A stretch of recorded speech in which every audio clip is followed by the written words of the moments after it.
Good evening. This is All India Radio. I am Saira Mujtaba and with the news at 9.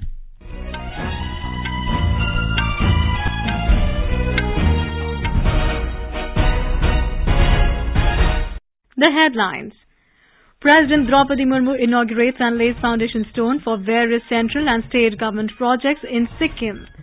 Problem of stubble burning can be solved with effective use of 207,000 machines provided to states, says Union Agriculture Minister Narendra Singh Tomar. Investment proposals of 10 lakh crore rupees received in Karnataka Global Investors Meet. MCD polls in National Capital to be held on 4th of December, counting of votes to take place on 7th of December. US midterm polls to be held on 8th of November.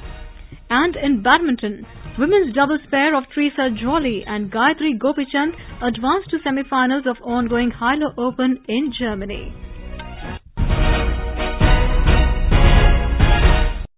President Draupadi Murmu virtually inaugurated and laid the foundation of various central and state government projects at Manan Kendra, Gangtok, Sikkim this evening. She inaugurated the Atal Setu viaduct connecting West Bengal and Sikkim at Rangpo on National Highway 10, the two-lane Chisapani traffic tunnel including approach roads in East Sikkim, and the Ganju Lama Girls Hostel, Rabangla in South Sikkim under the Pradhan Mantri Jan Vikas Karyakram. The President laid the foundation stone for the National Institute of Technology, Khamdong, East Sikkim, the widening and improvement of the road from Namche to Birdhang connecting West and South Sikkim, District Hospital Singtam, East Sikkim, and the World Renewal Spiritual Brahmakumari Centre, Namche in South Sikkim. Expressing pleasure in inaugurating these projects in the education, tourism, health and road infrastructure sectors, President Murmu said that they would provide momentum to development and boost the local economy. Speaking about the Northeast, President Murmu said that the central government under Prime Minister Narendra Modi is focusing on the region. She highlighted India's unity in diversity and said that she will try to solve all problems with everyone's support. Sikkim Governor Ganga Prasad, Chief Minister P.S. Tamang, MPs, Cabinet Ministers and MLAs were present at the program. Agriculture Minister Narendra Singh Tomar has said that proper management of paddy stubble is the collective responsibility of all to prevent pollution.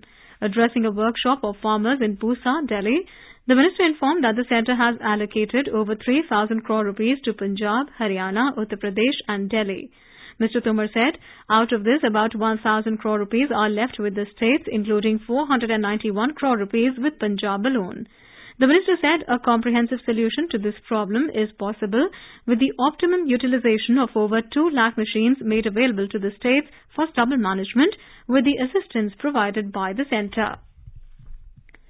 The Commission for Air Quality Management in National Capital Region and adjoining areas today held a meeting with the Chief Secretary and Deputy Commissioners of 22 districts of Punjab.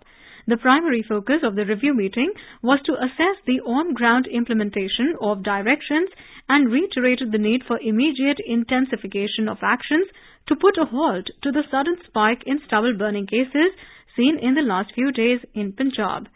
The Deputy Commissioners of 10 districts where more than 1,000 fire counts were reported were specifically advised to pay special attention and focus on the implementation of the action plan. The 3-day Invest Karnataka Global Investors Meet concluded in Bengaluru today with an investment proposal of about 10 lakh crore rupees, over 70% of which were for projects beyond Bengaluru. Speaking on the occasion, Chief Minister Basavaraj Bommai thanked the investors for their trust in Karnataka. He emphasized that genuine investors will be extended all assistance to realize the projects for which the agreements were signed today. The Chief Minister said this time 29% of the proposals received have been cleared by the government. Chief Election Commissioner Rajiv Kumar has said that several initiatives are being undertaken by the Election Commission across the country to make elections accessible for specially abled people. He said the Commission wants more sensitization towards the specially abled people. Mr. Kumar said this while addressing the National Conference of PWD Icons for Accessible Elections at Akashvani Bhavan in New Delhi today. With only 6 days left for campaigning ahead of the Assembly elections in Himachal Pradesh on the 12th of November, political campaigning has intensified, with star campaigners and prominent leaders of various political parties holding public meetings and roadshows across the state. Our correspondent reports that star campaigners of BJP and Congress campaigned in favor of their candidates in different parts of Kangra, Hamirpur, Bilaspur and Shimla districts today. The war of words between Congress and BJP has intensified, and allegation and counter-allegation have brought heat in the electoral arena. Union Minister Nitin Gadkari and UP Chief Minister Yogi Adityanath addressed election rallies back-to-back in various assembly constituencies of Kangra and Bilaspur district today. BJP National President JP Nadda held a roadshow at Kusumti in Shimla. In Hamirpur, Union Minister Anurag Singh Thakur stated BJP's double-engine government has brought a good governance and development in the state. On the other hand, Congress General Secretary Priyanka Gandhi Vadra addressed a rally at Nagarota Bangwa in Kangra district. While addressing the rally, Priyanka Gandhi raised the issue of inflation, unemployment, economic crisis, horticulture crisis and the implementation of Agnipath scheme in the army. Sanjeev Sundaryal, AIR News, Shimla. Chief Election Officer of Gujarat, P. Bharti, said the state administration is all set to conduct free and fair assembly elections. Addressing a press conference at Gandhinagar today, Ms. Bharti said the number of voters has increased by more than 7 lakh during this election. She added that there will be live webcasting of nearly 26,000 polling booths this time to ensure fair and transparent elections. Ms. Bharti said the Model Code of Conduct, MCC, is being enforced strictly in the state and any citizen can file a complaint regarding the breach of MCC on the C-Vigil app.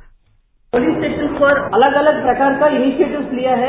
One is women manned polling station, second PWD manned polling station. इसमें PWD दिव्यांग polling staff रहेंगे. Young managed polling station, इसमें youth रहेंगे. एक district में एक polling station हमने select किया है. The election of the Municipal Corporation of Delhi, MCD, will be held on the 4th of December and counting of votes will take place on the 7th of December. Announcing the poll schedule for MCD, Delhi State Election Commissioner Vijay Dev said voting will be held for 250 wards of MCD. He said the notification will be issued on the 7th of November and nominations will be received till the 14th of November. The last date for withdrawal of candidature is the 19th of November. He said out of the total wards, 42 wards are reserved for scheduled caste, of which 21 wards will be for SC women. Mr. Dev said electronic voting machines or EVMs will be used for the election. With the announcement of the poll schedule, the Model Code of Conduct has come into effect from today. He said at present there are over 1,46,73,000 voters in the national capital. He added, in every assembly constituency, there will be one model polling station. Polling stations में ये instructions हैं कि हर एक assembly constituency minimum मिनिमम एक polling station, model polling station बनाया जाएगा और एक polling station will be manned by all women teams, जिसमें कि सारे हमारे विमेन ऑफिशियल्स होंगे. The State Election Commissioner informed that polling will be held between 8 a.m. and 5:30 p.m. The BJP has accused the Arvind Kejriwal-led Delhi government of registering bogus construction workers and siphoning off money meant for them for the AAP government's related work. In a joint conference, Party MP Manoj Tiwari and BJP spokesperson Sambit Patra alleged that during the period between 2006 and 2021, over 13 lakh construction workers were registered under the Delhi government's Labour Department, and of them over 9 lakh were registered between 2018 and 2021. Mr. Patra said that investigations had revealed 2 lakh fake registrations in Delhi. He alleged that 65,000 construction workers had the same mobile number, while 15,750 had the same residential address in Delhi, and 4,370 had the same permanent address. Rural Development Minister Giriraj Singh today unveiled the booklet Agenda for Members of Panchayati Raj Institutions for Rural Development. He said through this booklet, information about all the schemes such as MG Narega, Deen Dayal Antyodaya Yojana, National Rural Livelihood Mission, PM Awas Yojana Grameen and PM Gram Sadak Yojana will be available to the representatives and the general public. This is All India Radio giving you the news. For quick news updates round the clock, follow us on Twitter at AIR News Alerts.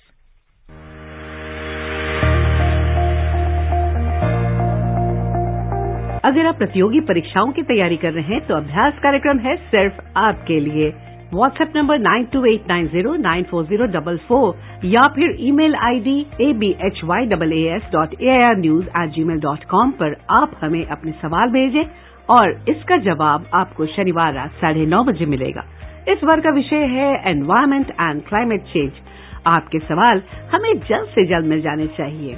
आपका अभ्यास हमारा प्रयास।